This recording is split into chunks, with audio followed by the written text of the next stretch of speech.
Assalamualaikum bosku, welcome to my channel. Sebelum menonton jangan lupa subscribe, nyalakan dulu loncengnya, dan jangan lupa like dan komen. Dan jangan lupa ambil posisi rebahan kalian. Untuk kalian selamat menyaksikan. Tenang, dengan suara gemericik, suasana di arena pelelangan perjudian batu menjadi hening. Segera, seorang lelaki tua berbaju putih muncul di atas pusat area. Orang ini adalah tuan rumah dari acara perjudian batu ini. Orang tua itu melengkungkan tangannya, dan kemudian tersenyum ringan. Saya berterima kasih kepada semua teman yang telah hadir di sini. Mari kita mulai perjudian batu. Kalau begitu, seperti 10.000 tahun yang lalu, masih ada 10.000 batu. Setiap batu ditandai dengan nomor yang sesuai. Kalian akan memiliki 6 jam untuk melihat semua batu yang ada. Setelah 6 jam, acara judi batu resmi dimulai, dengan aturan lama dan harga tertinggi adalah pemenangnya. Tiba-tiba, sepotong batu terbang keluar dari lengan bajunya dan tergantung di udara. Batu-batu ini memiliki ukuran yang berbeda, ada yang sebesar rumah, ada yang sekecil kepalan tangan orang dewasa, dan memiliki bentuk dan bentuk bulat yang berbeda. Tidak pasti, beberapa dari batu bersinar, dan batu yang lain terlihat seperti batu biasa. Cepat, ayo lihat batu-batunya. Setelah 10.000 batu dikeluarkan, seseorang tidak sabar untuk bangun melihat batu-batu. Jarak antara setiap batu sangat besar, dan ada cukup ruang bagi para kultivator untuk melihatnya. Cepat, ayo cari batu yang bagus. Di kursi, Tai dan Wu Sanpao juga bergegas dan berjalan mendekat. Setelah mereka berjalan sebentar, Ye Chen lalu perlahan bangkit. Ye Chen baru saja mengambil beberapa langkah, dan Biyu bangun bersamanya. Ye Chen mendekat ke batu. Ye Chen pertama kali melihat ke atas dan ke bawah. Batu itu berukuran 1 kaki, bentuknya sangat tidak beraturan. Ye Chen melihat melalui mata roda abadi tetapi tidak bisa melihat menembus batu sama sekali, karena ada kekuatan misterius di batu yang menutupi penglihatannya. Tak berdaya, mata roda abadi digunakan lagi. Belum lagi, Ye Chen benar-benar melihat melalui batu. Ye Chen bisa dengan jelas melihat batu ungu seukuran tangan bayi. Ye Chen sepertinya mengenali batu ungu, dan dengan gumaman di hatinya, senyum muncul di sudut mulutnya. Mata roda abadi, kamu benar-benar hebat. Meskipun batu ini laris manis, kupikir akan ada harta di dalamnya. Hampir setiap batu dikelilingi oleh 3 atau 5 orang yang membicarakannya. Ye Chen muncul di depan batu besar lagi, tetapi hanya melirik dan berbalik. Selanjutnya, dia terus-menerus bolak-balik di antara setiap batu. Benar-benar tidak mengatakan bahwa lebih dari 60% dari batu aneh ini memiliki sesuatu, atau artefak roh yang rusak, atau berbagai kristal hantu, membuatnya mengerang sepanjang jalan, diam-diam berbicara tentang batu-batu ini aneh. Setiap kali ada sesuatu di batu itu, nomor di atasnya akan diam-diam diingat oleh Ye Chen. Jika harganya murah saat pelelangan diadakan, Ye Chen akan mempertimbangkan untuk membayar sejumlah uang untuk membelinya. Di belakangnya, Biou juga melihat batu satu persatu, tapi selalu menjaga jarak 7-8 kaki dengan Ye Chen. Merasa bahwa Biou mengintip dirinya sendiri dari waktu ke waktu, Ye Chen bergumam lebih dari sekali di dalam hatinya, apakah kamu datang untuk melihat batu atau kepadaku? Dia bergumam di dalam hatinya, Ye Chen telah berhenti di depan sebuah batu. Batu ini mentah dan tidak mengganggu. Itu sangat besar permukaannya diadu, dan tidak ada kemuliaan atau keanehan di dalamnya, sehingga tergantung di sudut. Apa ini? Ye Chen berjongkok di sana, mata kirinya menatap batu itu. Meskipun batu ini laris manis dan terlihat biasa saja, namun ada sesuatu di dalamnya. Adapun benda itu, Ye Chen tidak melihatnya, sepertinya sepotong kecil kayu, lebih tepatnya dikatakan sebagai ukiran kayu yang rusak, karena tidak memiliki kepala. Batu nomor 890.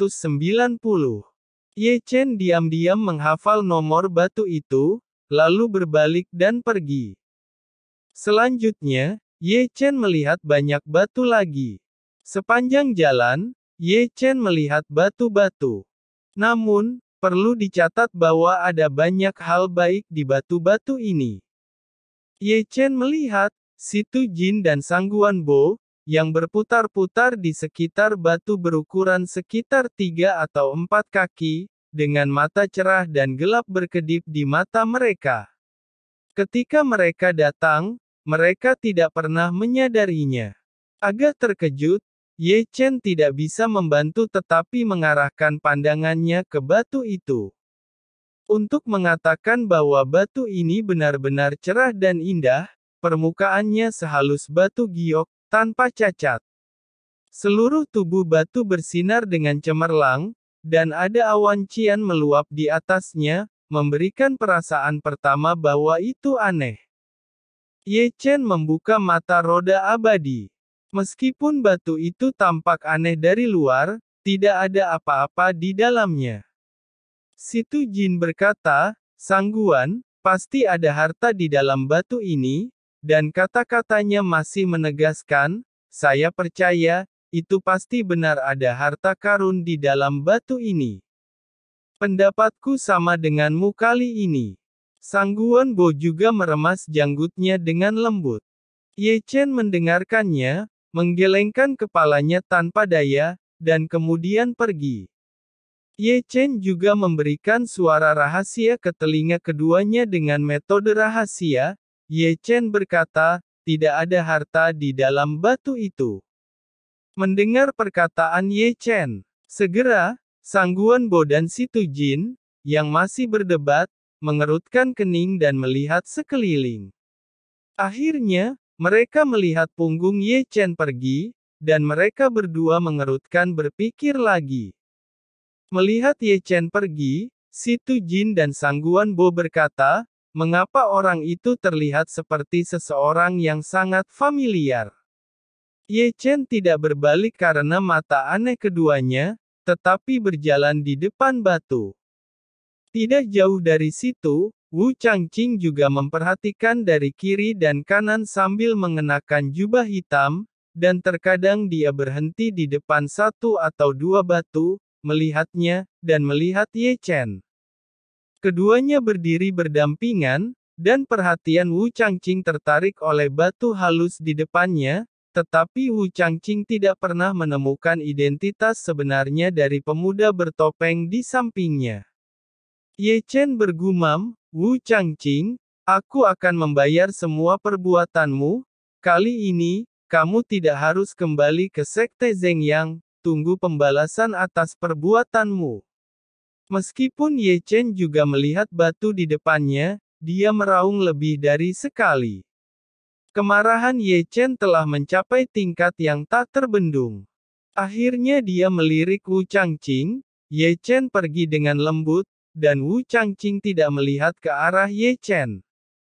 Berjalan menjauh dari Wu Changqing, Ye Chen melirik Master Chang Yu dan Yuan Hong yang tidak jauh.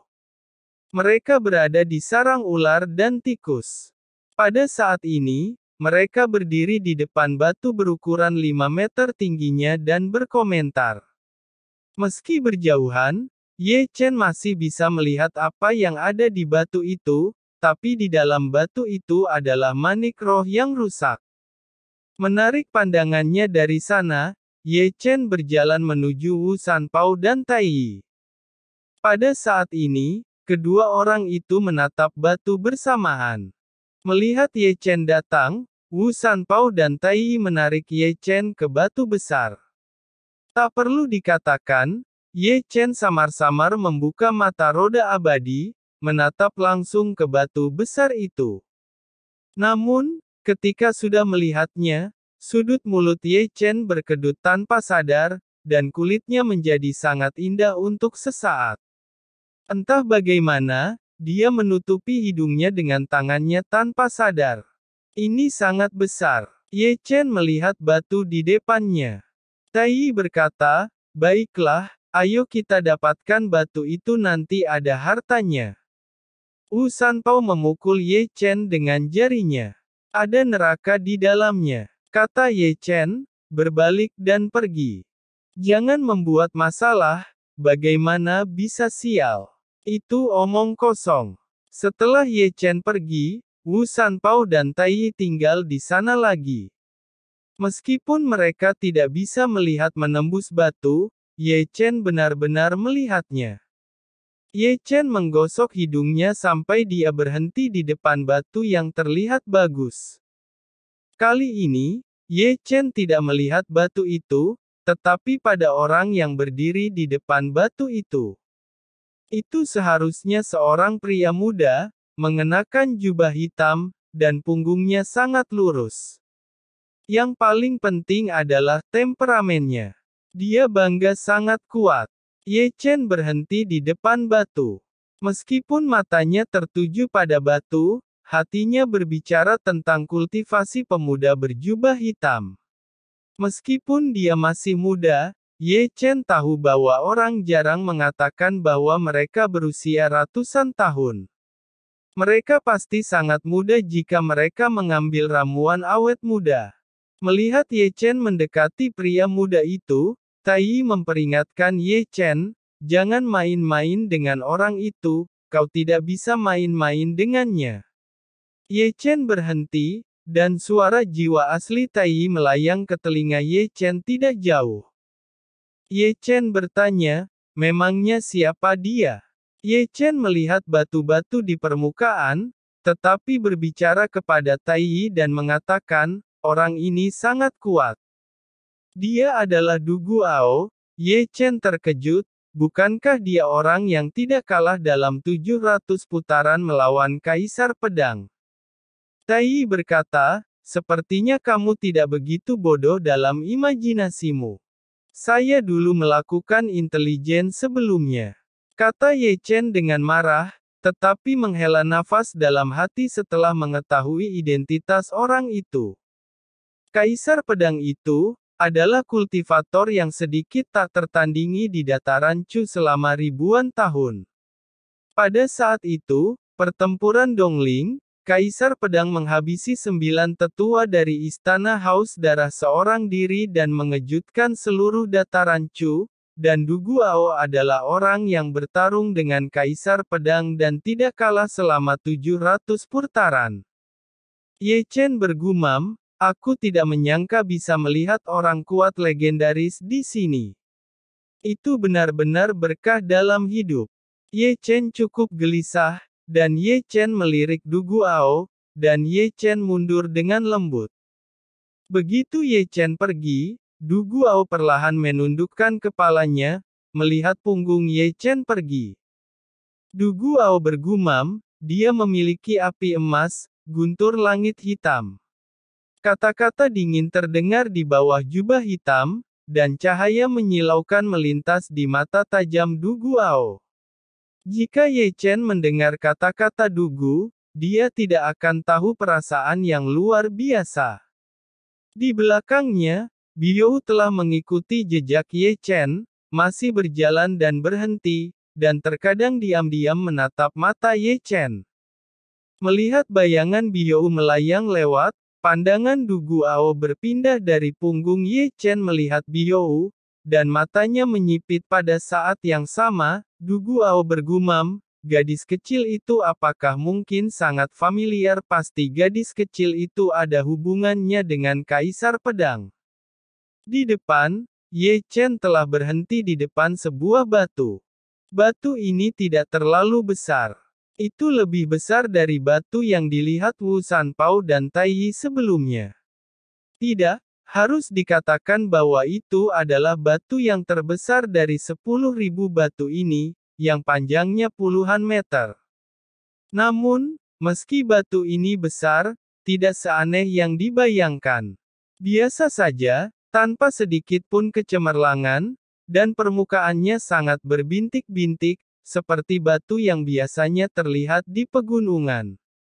Namun, itu adalah batu yang sangat besar sehingga mata Ye Chen sedikit menyipit.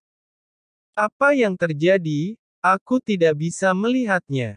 Ye Chen bergumam melihat batu besar itu. Mata roda abadinya gagal melihat di depan batu besar. Sepertinya ada kekuatan aneh yang menghalangi mengintip di batu besar. Ye Chen menarik napas dalam-dalam. Apa kekuatan mata roda abadi belum mencukupi melihat batu itu? Ye Chen sangat percaya bahwa mata roda abadi bisa sangat hebat dalam hal penglihatan. Alasan mengapa mata roda abadi gagal pada saat ini, bukan karena mata roda abadi tidak mampu melihat, tetapi karena kultivasi Ye Chen masih lemah, sehingga mengeluarkan kekuatan mata roda abadi terbatas karena kultivasi. Batu ini pasti tidak sederhana.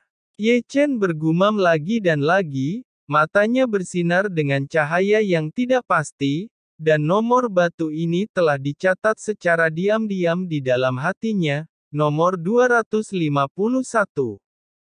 Setelah melihat batu besar, Ye Chen berbalik dan pergi. Selanjutnya, Ye Chen berjalan mengelilingi banyak batu, tetapi tidak ada yang tampak aneh seperti batu besar yang barusan itu. Tidak peduli betapa anehnya sepotong batu itu, batu tidak dapat menyembunyikan apapun di matanya.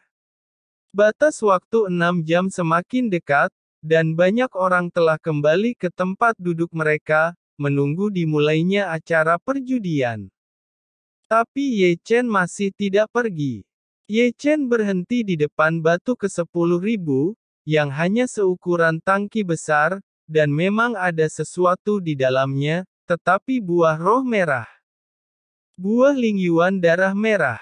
Ye Chen bergumam kata demi kata, seolah-olah dia benar-benar mengenali buah roh di dalam batu itu. Buah Lingyuan darah merah dapat menambah usia 30 tahun kehidupan. Mata Ye Chen bersinar dengan cahaya, dan Ye Chen tidak bisa membantu tetapi membalikkan batu itu, tetapi segera, wajahnya menjadi sedikit aneh. Melihat ke sisi lain batu, Ye Chen menemukan bahwa buah elemen roh darah merah tidak lengkap, tetapi bekas digigit oleh seseorang. Ye Chen masih bisa melihat melalui permukaan batu. Lihat dua baris bekas gigi yang rapi pada buah Lingyuan darah merah. Tak perlu dikatakan, buah darah merah adalah buah sisa gigitan orang lain. Ye Chen sangat marah melihat batu itu, dengan marah mengutuk, "Kamu makan saja jika kamu ingin memakannya. Apa artinya menyisakan gigitan dalam buah?" Iya, akhirnya, Ye Chen memarahi dan memarahinya. Meskipun buah Lingyuan darah merah digigit oleh seseorang, bagaimanapun juga, itu tetaplah buah Lingyuan darah merah, yang bisa menambah usia selama 20 tahun kehidupan. Masih tidak masalah. Dengan ekspresi kesal, Ye Chen kembali ke kursi. Ye Chen menemukan bahwa di samping meja tempat Biou duduk, berubah menjadi orang lain, dan melihat dengan cermat, itu adalah orang kuat berbaju hitam, Du Guao. Mengapa dia duduk di sini? Ye Chen bergumam dengan suara rendah, tidak bisa membantu tetapi dengan menarik pandangannya, tetapi pada saat yang sama dia masih bisa merasakan bahwa Biou mengawasinya secara diam-diam. Melihat ini, Ye Chen menoleh dengan sangat tajam. Di tengah arena pusat batu, lelaki tua itu sebagai tuan rumah perjudian datang, dan melihat sekeliling, lalu tersenyum sedikit dan berkata, "Waktu memilih batu telah selesai, acara perjudian batu akan dimulai sekarang."